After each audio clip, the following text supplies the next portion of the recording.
All right, let's talk about the good faith estimate. The good faith estimate is brand new. January 1, 2010, came out with a brand new good faith estimate. I'll tell you now, this will probably be the hardest thing you do as a loan broker, is figure out the good faith initially, and then once you have it down, it's really quite easy. But you can't make mistakes. Right? It's called a good faith estimate, okay? And we used to just have to make the best estimate that we could on our fees. But what happened is that people were going into the closing, they'd go to buy a house, and they'd be told, hey, you're going to have to come to closing with $500, and then 3 days before they're to buy their house, the broker's calling up saying, oh, you're going to have to bring $5,000 now. And they're getting surprises like that, but they're doing it because they don't want to lose the house, right? Or they'd be told your interest rate's going to be 4.75, and then come time to buy the house. Well, you know, I didn't lock your rate, so it's really going to be 5.25. It's only $50 more a month. Do you want to pay that, or do you just don't want to buy the house? You decide. Give me the money back for the appraisal I spent. And, you know, I mean, people are doing this, and so they said no more. So now it's good faith exactness, right? GFE, good faith exactness. You've got to be exact now. You have some tolerances, but very few, and we're going to go over all of those. Everyone's required to get a copy of a good faith estimate within 3 days of their application. The only exception to this is agricultural property with 25 acres or more, business loans, investment properties, these types of things, temporary financing, that bridge loan, the hard money we talked about, or loans secured on vacant land,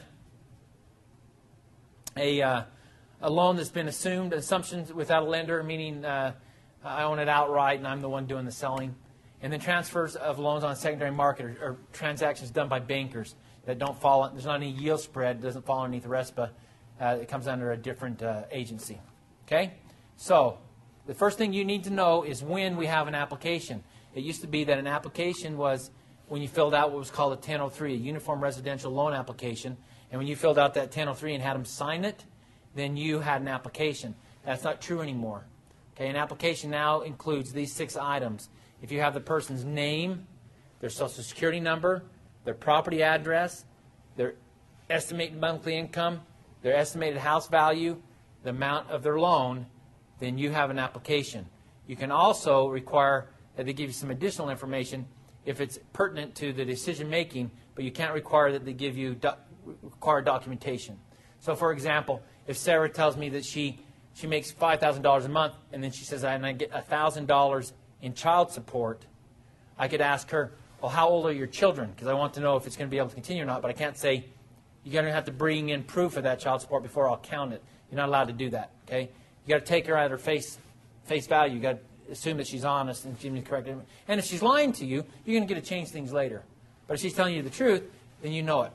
You'll always want to have these 6 items, or 7 if you're asking for something additional, because if you don't ask for all 6, it's assumed that you knew the answer to all 6.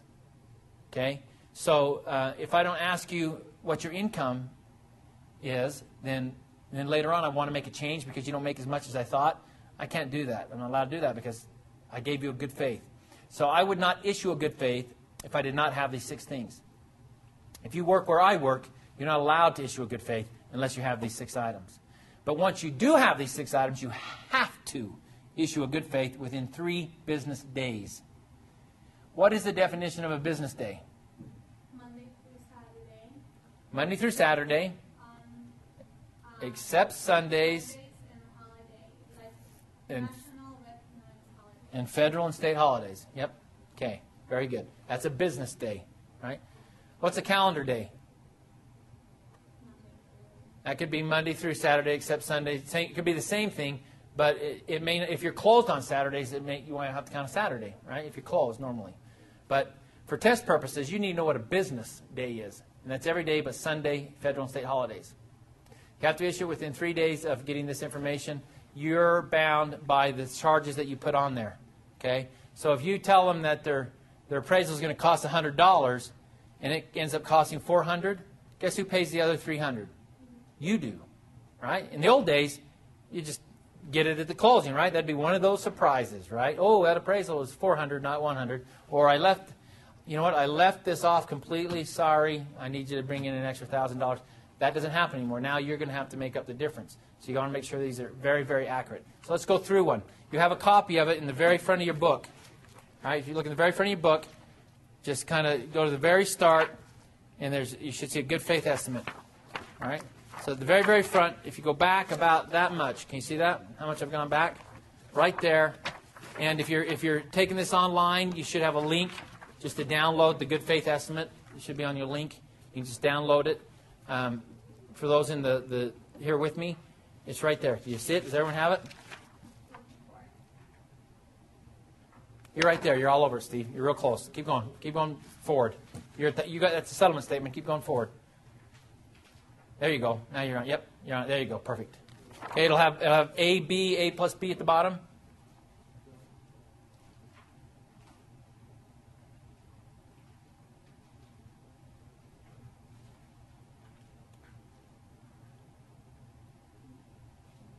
Perfect. All right. How you doing, Venus? We'll wait. There's people watching this online going, I can't find mine either. Yeah, looks like everyone else is finding it all right. Okay.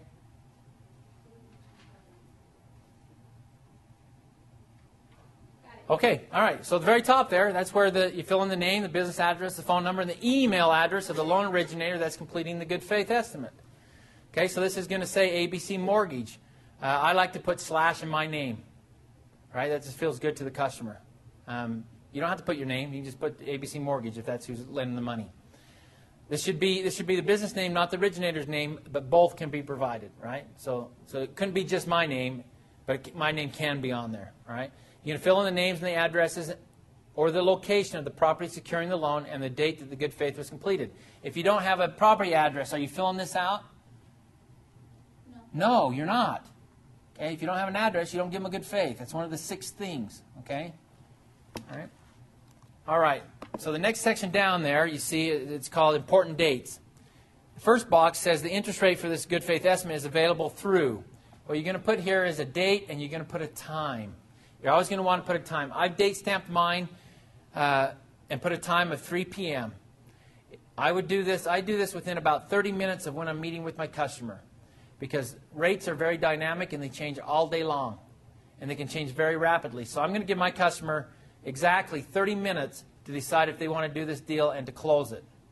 Okay? So in box 1, if you can see that, Sarah, right here, box 1, it's got a date and a time. You see that up there? All right?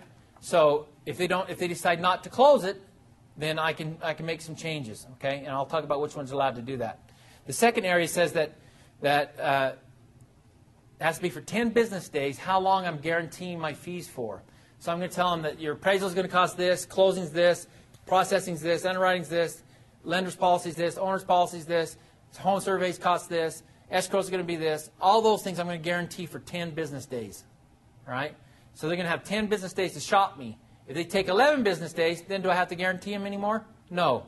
But if they decide, if I get done with them and they met in my office, it's been 20 minutes, and they go, yeah, let's do it, then do I get 10 days? No. Now we're done. We're locked in. Everything I gave them has to be accurate. So you want to make sure that this is right on the money the first time. Okay? All right? And then box 3 there in your important dates tells them that it's a 30-day lock, or 25 or 15, however long you're planning to lock it for, 45 days. In our example, it's 30. And then the bottom box there is if they were deciding not to lock it, it's telling them how many days they have to let you know before they go to closing, how many days that they have to lock it by. And usually that's going to be 5 days prior is what I like, because a lot of times you have to do reviews with the title company, with the lender, at the feet, and so it takes a couple of days, so you want to lock it before that ever happens. Okay? Important dates. These are very important. So that first dates, you got to make sure your date of the good faith estimate's filled out at the top, and then going off of that date, you're going to guarantee when the lock's good till, and you're going to guarantee that the fees are good for 10 business days. Okay? All right. The next section of the good faith on page 1 is the summary of your loan. And this is pretty self-explanatory, so I'm not going to spend a lot of time on this. So it tells you what the loan amount is. It tells you the term, the interest rate, whether or not the payment can raise or not, whether there's a prepayment penalty or not. These are just yes/no questions that you're going to fill out. Fortunately, your software fills out most of this for you. Okay. You will have to put the important dates in, make sure they're accurate. Those important dates are very, very important. The next section down there is your escrow account information. Does everyone know what escrow is? Okay, when people have a house payment, it's usually made up of 4 things. The principal, the amount that actually pays off the house, interest, the money that goes to the lender that lends you the money, taxes that's used for your property taxes each year, and insurance that pays for your hazard insurance in case the house burns down. That's P-I-T-I, all right? When we're on here, when we're talking our good faith, all we deal with is P-I, principal and interest, and mortgage insurance, okay? The taxes and insurance is separate, so that's what it's talking about, the escrow account. So we're going to tell it, here's your payment, principal and interest plus mortgage insurance. That's the payment. And then we're going to say, yes, you're going to have an account, an escrow account, or no, you're not. Meaning that taxes and insurance are going to be in your payment. If they're going to include the taxes and insurance in their monthly payment, then you're going to mark yes. If you've got someone with an 800 score and they're going to waive those, and they're going to pay them themselves at the end of each year, which people can do, right? Then you're going to put no. But for most of the time you're going to put yes, right? You're not going to know what their mortgage insurance is going to cost when you do this good faith, probably. So you're going to have to give your very best estimate, and then you're going to have to overestimate a little bit so you don't get in trouble, right? Ideally, in the real world, in an ideal real world, you'd be able to underwrite and everything before you ever had to issue the good faith. But we're not allowed that much time. We're allowed 3 business days. So you're going to want to make sure you get your MI as accurate as possible. If it's FHA, it's kind of easy because it's a set amount, 55%, right? I mean, FHA is easy. But conventional has different levels of, it might be 0.38, it might be 0.84, 0.78. It's going to depend on the loan and the risk that's involved. Below that is a summary of Section A and B, which is all on the next page, and they're added together. So A plus B. So let's go ahead and go to page 2 and talk about the interest rate.